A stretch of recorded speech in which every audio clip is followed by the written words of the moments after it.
Assalamualaikum warahmatullahi wabarakatuh. Allahumma salli ala Muhammad wa ala Muhammad. Risalah Allah, ketahuilah di pada zaman aku Allah bersaksi untuk kalian tahu aku Allah pembuka dan penutup, aku Allah yang maha hidup. Bismillahirrahmanirrahim.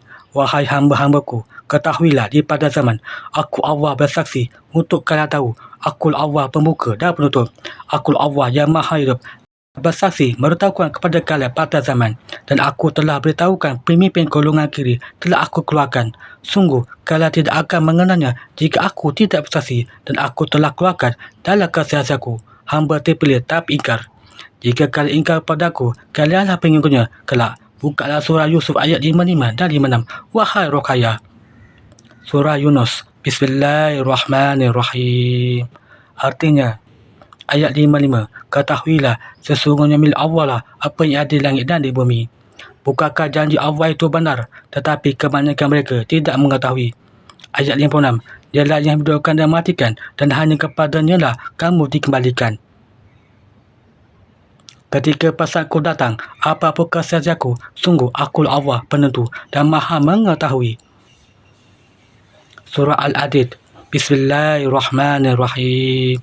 Artinya, ayat 3, dialah yang awal dan akhir, yang zahir dan yang batin, dan yang maha mengetahui segala sesuatu. Ayat 4, dialah yang menciptakan langit dan bumi dalam 6 hari, kemudian dia bersemayam di atas arasy. Dia mengetahui apa yang masuk ke dalam bumi dan apa yang keluar darinya, apa yang turun dari langit dan apa yang naik kepadanya.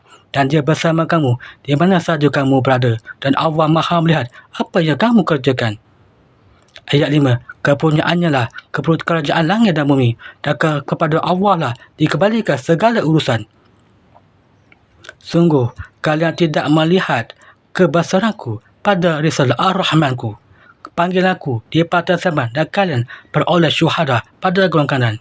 Hanya satu golongan yang aku tetapkan setelah golongan terdahulu beriman, orang-orang yang datang di kemudian umat Muhammad SAW di akhir zaman hingga patah zaman. Dan satu golongan yang aku hinakan, golongan hamba yang ingkar. Sungguh pemimpin golongan kiri, hamba yang ingkar, telah ada di bumi. Iblis Ad-Dajjal masih terikat, akan tetapi ketetangannya didahului hamba yang ingkar, dan dia seorang terpilih tapi ingkar. Tanda ketangan kelak dengan Iblis Ad-Dajjal hingga dia menjadi Ad-Dajjal. Ulaika ala hudan min rabbir rahim wa ulaika humul muflihun.